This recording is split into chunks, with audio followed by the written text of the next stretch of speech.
Hello guys, আসসালামু আলাইকুম। চলে এলাম আরও একটি নতুন রেসিপি নিয়ে আপনাদের সাথে শেয়ার করতে। তো আজকে আমি যে রেসিপিটি শেয়ার করব সেটি হচ্ছে ডিমের কোরমা। আর খুব সহজ পদ্ধতিতে আমি আজকে ডিমের কোরমা রেসিপিটি শেয়ার করব। আশা করি আপনাদের অনেক ভালো লাগবে। তো ভিডিওটি শুরু করার আগে সবাইকে রিকোয়েস্ট, আমার ভিডিওটিতে একটি লাইক দিয়ে দেবেন। তো চলুন তাহলে রেসিপিটি শুরু করা যাক।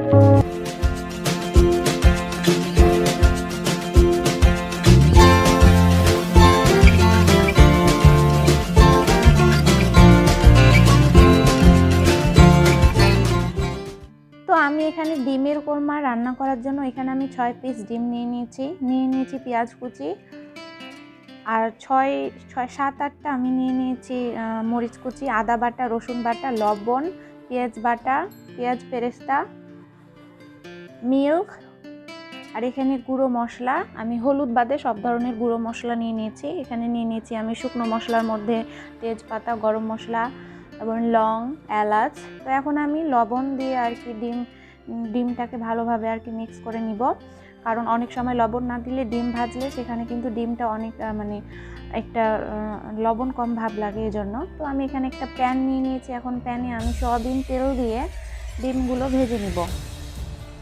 তো যারা আমার চ্যানেলে নতুন তাদের রিকোয়েস্ট যে সবাই আমার ভিডিওটি দেখে লাইক, কমেন্ট ও শেয়ার করে আমার চ্যানেলটি অবশ্যই সাবস্ক্রাইব করে নেবেন ও পাশে থাকা বেল আইকনটি প্রেস করে আমার সাথে থাকবেন। আর যারা অলরেডি আমার চ্যানেলটি সাবস্ক্রাইব করে রেখেছেন তাদেরকে অসংখ্য ধন্যবাদ।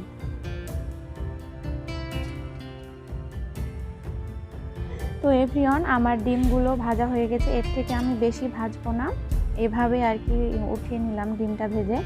এখন যে অবশিষ্ট তেল আছে সেই তেলে আমি এখানে পেঁয়াজ কুচিটা দিয়ে দিলাম। এখন এটা ব্রাউন করে ভেজে নিব।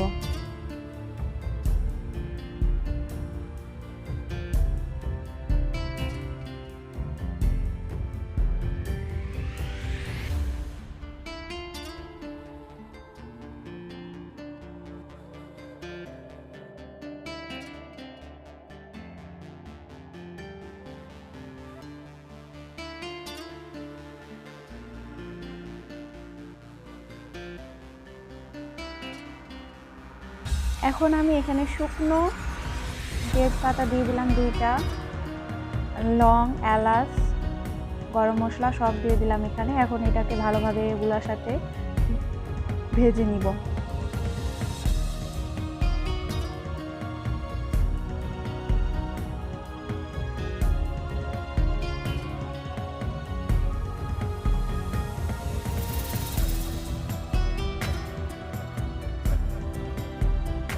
এখন দিয়ে দিব আমি পেঁয়াজ বাটা।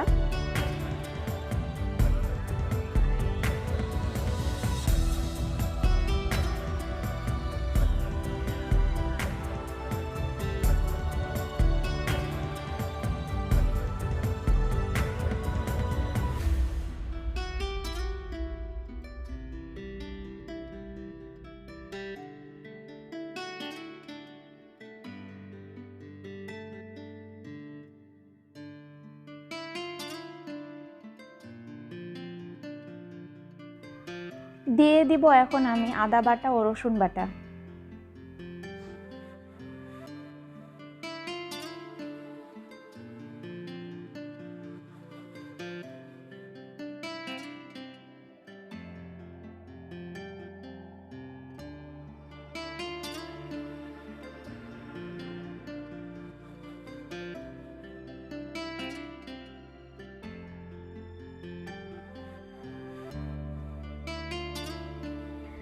এখন আমি এখানে অ্যাড করে দিব শুকনো গুঁড়ো, যেমন লবণ, মরিচের গুঁড়ো, ধনে গুঁড়ো, জিরে গুঁড়ো, সব পরিমাণ মতো আমি দিয়ে দিয়েছি।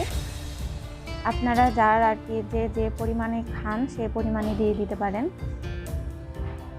এখন আমি মশলাটাকে ভালোভাবে কষিয়ে নিব। কষানো হয়ে গেলে আমি এখন অ্যাড করে দিচ্ছি কাউ মিল্ক 1 কাপ পরিমাণের। তো যাদের বাসায় কাউ মিল্ক নাই তারা যে কোনো ধরনের আর কি লিকুইড দুধ দিতে পারেন। আর লিকুইড দুধও যদি না থাকে তাহলে আপনারা এখানে কুসুম গরম পানিতে গুঁড়ো দুধ আর কি মিক্স করে নিয়ে এখানে দিতে পারেন। এখন আমি এটাকে কিছুক্ষণ রান্না করে নিব, যতক্ষণ না আমার এই পানিটা আর কি ফুটে ওঠে।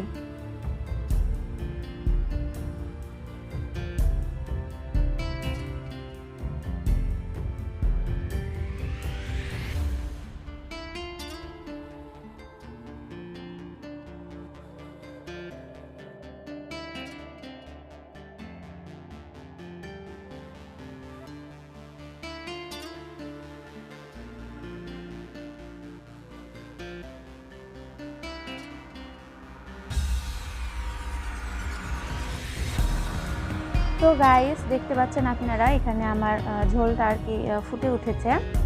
এখন আমি এখানে যে ডিমগুলো ভেজে রেখেছিলাম সেই ডিমগুলো একটা একটা করে ছেড়ে দিব।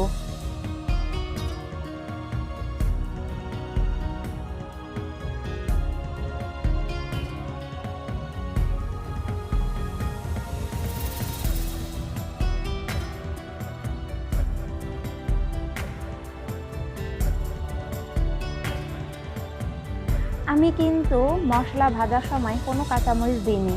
এখন আমি যে কাঁচামরিচগুলো কেটে রেখেছিলাম সেগুলো আমি অর্ধেক করে ফেরে এখন দিয়ে দিলাম। এতে করে কাঁচামরিচের যে ফ্লেভারটা আছে সেই ফ্লেভারটা কিন্তু পাওয়া যাবে, আর মাশাআল্লাহ অনেকটাই স্বাদ লাগবে।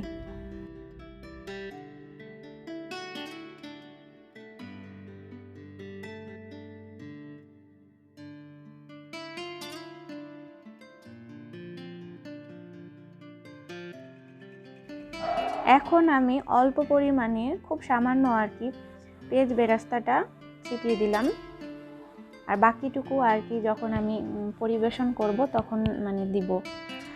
তো দেখতে পাচ্ছেন আপনারা আমার ডিমের কোরমাটা রান্না করা শেষ। মাশাআল্লাহ অনেক সুন্দর কালার এসেছে, আর খেতেও কিন্তু অনেক সুন্দর মানে অনেক ইয়মি হয়েছিল। তো আমার আজকের এই ডিমের কোরমাটা কেমন লাগলো অবশ্যই আপনারা কমেন্ট বক্সে কমেন্ট করে জানাবেন।